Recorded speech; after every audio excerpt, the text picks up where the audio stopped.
Welcome students to our class 8 का chapter number 9 reproduction in animals चल रहा है आजकल हमारी सीरीज़ में। ठीक है, इसकी 2 वीडियोज़ आ चुकी हैं। हम डिस्कस कर चुके हैं कि रिप्रोडक्शन क्या होता है, मोड्स ऑफ रिप्रोडक्शन क्या होते हैं, सेक्सुअल रिप्रोडक्शन क्या होता है, उसकी डेफिनेशन को हमने अच्छे से यहाँ पे कवर कर लिया था। आप सब इसको रिवाइज कर सकते हैं, छोटी छोटी वीडियोज़ हैं, सो दैट आपको अंडरस्टैंडिंग आ जाए। फिर कल की वीडियो में हमने मेल रिप्रोडक्टिव ऑर्गन समझे थे with the help of a diagram. Okay, ये स्पर्म का एक डायग्राम है जो कि एक अपने आप में 1 सेल होता है, पूरा कंप्लीट सेल होता है। ये देखिए, ये मेल रिप्रोडक्टिव ऑर्गन है, इसमें स्पर्म डक्ट, पेनिस और टेस्टिस होते हैं। फिर हमने फीमेल रिप्रोडक्टिव ऑर्गन्स डिस्कस किए थे, जिसके मेन पार्ट्स ये देखिए क्या होते हैं। इसमें यूट्रस होता है, ओविडक्ट होता है और ओवरी होती है। ओके, और ये यूट्रस का हिस्सा है जहाँ पे बेबी जो है वो डेवलप होता है अगर फर्टिलाइजेशन हो जाती है तो। और ये हमने उसका फर्टिलाइजेशन प्रोसेस पढ़ा था कि ये फीमेल का एग है और ये स्पर्म जब उसमें एंटर करता है तो क्या होता है, ये देखिए जाइगोट बनता है। और जाइगोट बनेगा तो क्या होगा, न्यूक्लियर फ्यूज़ करेंगे, आपस में मिलेंगे और एक नया इंडिविजुअल डेवलप होगा। अब उसी को हम डिटेल में पढ़ने जा रहे हैं। तो आज का जो हमारा टॉपिक है वो है फर्टिलाइजेशन। ठीक है, फर्टिलाइजेशन कैसे होती है। The first step in the process of reproduction is the fusion of sperm and ovum. जो मेल सेल है, जो मेल की तरफ से आया रिप्रोडक्टिव सेल है वो है हमारा स्पर्म, और जो फीमेल की तरफ से आता है वो है हमारा ओवम। जब ये दोनों मिल जाते हैं तो एक फ्यूज़न होता है, दोनों आपस में मिल के फ्यूज़ करते हैं। ठीक है, जब स्पर्म एग के कांटेक्ट में आता है तो there are millions of sperm जो बनते हैं एक टाइम पे, लेकिन कोई एक ही स्पर्म, एक सेल इनफ होता है फॉर फ्यूज़। और जब वो फ्यूज़ हो जाता है तो जो fusion of egg and sperm है उसको हम कहते हैं फर्टिलाइजेशन। क्या कहते हैं हम? फर्टिलाइजेशन। अब इसके बाद क्या होता है, during fertilization the nuclei of the sperm and egg fuse to form a single nucleus. This result in the formation of a fertilized egg or zygote. इसको समझ लीजिए ये वाली फिगर से। ठीक है, ये जो 2 न्यूक्लियाई हैं, 1, रुकिए मैं कलर चेंज कर देती हूँ, let's use this blue colour. एक ये वाला है, एक ये वाला है। ठीक है, जब ये दोनों आपस में मिल गए, ये वाला जो है हमारा वो स्पर्म का है न्यूक्लियस, और ये वाला हमारा किसका था, ओवरी का। अब आप देख रहे हैं ये आपस में मिल रहे हैं, ये फ्यूजिंग हो रही है। फ्यूजिंग मतलब मिलना, जुड़ना। ठीक है, ये आपस में मिल रहे हैं और जब ये मिलेंगे तो एक सिंगल इंडिविजुअल बनाएंगे, जिसको यहाँ पे इन्होंने क्या लिखा हुआ है, जाइगोट। जाइगोट बनेगा। ओके, तो ये है हमारा फर्टिलाइजेशन प्रोसेस की शुरुआत। ओके, उसके बाद did you note that the zygote is the beginning of new individual? Yes it is. The process of fertilization is the meeting of an egg cell from the mother and the sperm cell from the father. sperm cell आया father से और egg था mother का। जब वो दोनों मिल गए, meet हो गए, तो हमारा प्रोसेस ऑफ फर्टिलाइजेशन शुरू हो गया।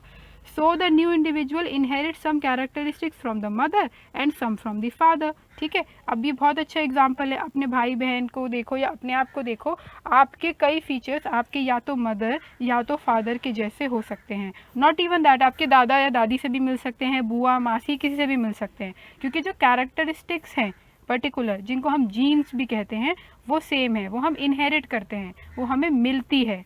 ठीक है, because of this process fertilization that takes place inside, जो एक बॉडी के अंदर होती है, फीमेल बॉडी के अंदर, उसको हम कहते हैं इंटरनल फर्टिलाइजेशन। ये ह्यूमंस में होती है, काउज में होती है, डॉग, हैंस, बहुत एग्जांपल है, कैट में भी होती है। ठीक है, तो ये हो गया इंटरनल फर्टिलाइजेशन। क्या होती है इंटरनल फर्टिलाइजेशन? जो कि इनसाइड होती है इन द फीमेल बॉडी, उसके अंदर। ओके, तो हमारा इंटरनल फर्टिलाइजेशन। अब हम देख लेते हैं एक्सटर्नल फर्टिलाइजेशन क्या होती है। ड्यूरिंग स्प्रिंग और रेनी सीजन फ्रॉग्स या जो टॉड, ये जो फ्रॉग के जैसे ही होते हैं, टॉड मेंढक होते हैं, ये पॉन्ड्स में जाते हैं और वहाँ जाते हैं जहाँ पे पानी का बहाव हल्का होता है, स्लो फ्लोइंग स्ट्रीम्स होते हैं। तो क्या होता है, when the male and female come together in water, अब इनको भी रिप्रोडक्शन करना है, तो जो मेल और फीमेल है जब वो पानी में एक साथ मिलते हैं तो क्या करते हैं, the female lays hundreds of eggs. इस तरीके के एग्स, ये देख लीजिए आप स्क्रीन पे, ये फ्रॉग के एग्स हैं। इस तरीके के बहुत सारे अराउंड 100 एग्स फीमेल ले कर देती है। ठीक है, इन दी वाटर, बाहर है ये एग, हैन की एग की तरह नहीं। ठीक है, हैन की एग तो अंदर से वो बाहर निकलता है ना फीमेल की बॉडी से, और वो हार्ड भी होता है। लेकिन जो फ्रॉग का एग होता है, वो जो फीमेल होती है वो वहीं पानी में डाल देती है और उसमें कोई शेल नहीं होता है उसके ऊपर, और वो काफ़ी डेलिकेट होते हैं और एक जेली जैसी लेयर होती है जो इन एग को एक साथ समेट कर रखती है और प्रोटेक्शन प्रोवाइड करती है। ये देखिए स्क्रीन पे आपको दिख रहा होगा, ये ब्लैक ब्लैक जो है ये न्यूक्लियस है उस एग का, और ये जो चारों तरफ से वाइट वाइट सा रीजन है ये वो जेली जैसा स्ट्रक्चर है जो इन एग को प्रोटेक्शन देता है। पानी में बह जाएंगे तो पानी में फ्लेक्सिबिलिटी रहेगी इनकी और ये आपस में जुड़े भी रहेंगे। तो क्या किया, फीमेल फ्रॉग आई और उसने ये अंडे पानी में बाहर दे दिए। अब क्या होगा, ठीक है देखो क्या होगा। As the eggs are laid the male deposit sperm over them. Yes, अब एक मेल फ्रॉग आएगा, एक मेल फ्रॉग आएगा जो अपना स्पर्म, जो उसका सेल, जो मतलब जो स्पर्म है उसका, वो उसके ऊपर डाल देगा, ये जो एग्स हैं उसके ऊपर डाल देगा, ठीक है। Each sperm swims randomly in water with the help of its long tail. हम पढ़ चुके हैं स्पर्म के डायग्राम में उसकी लॉन्ग टेल होती है, यहाँ पर उसको वो फ्लोइंग में हेल्प करेगा, ठीक है। और स्पर्म जब कांटेक्ट में आएगा एग के, फर्टिलाइजेशन स्टार्ट हो जाएगी। तो जैसा कि आपने देखा इस फर्टिलाइजेशन में क्या ये फीमेल के बॉडी के अंदर हुई? नो, ये बाहर हुई। तो वो फर्टिलाइजेशन जिसमें फ्यूज़न, मेल और फीमेल गैमीट का फ्यूज़न, ठीक है, बाहर होता है outside the body of a female, उसको हम कहते हैं एक्सटर्नल फर्टिलाइजेशन। क्या कहते हैं उसको? एक्सटर्नल फर्टिलाइजेशन, जहाँ पे आउटसाइड द बॉडी होता है, आउटसाइड द फीमेल बॉडी। और ये हमारे एक्वेटिक एनिमल जो पानी के जीव हैं उनमें बहुत कॉमन है, जैसे कि फिश, स्टार फिश और फ्रॉग हम पढ़ चुके हैं, एक्सेट्रा और भी हैं। पानी में मोस्टली, पानी के जीवों में ये ज़्यादा होता है। तो ये थे हमारा एक्सटर्नल फर्टिलाइजेशन, ठीक है। तो अब ये हमारा आज का टॉपिक था फर्टिलाइजेशन, ठीक है। हमने क्या क्या पढ़ा? फर्टिलाइजेशन पढ़ा, इंटरनल और एक्सटर्नल पढ़ा, और हमने फर्टिलाइजेशन ह्यूमन का पहले देखा, और ह्यूमन का फर्टिलाइजेशन क्या होता है?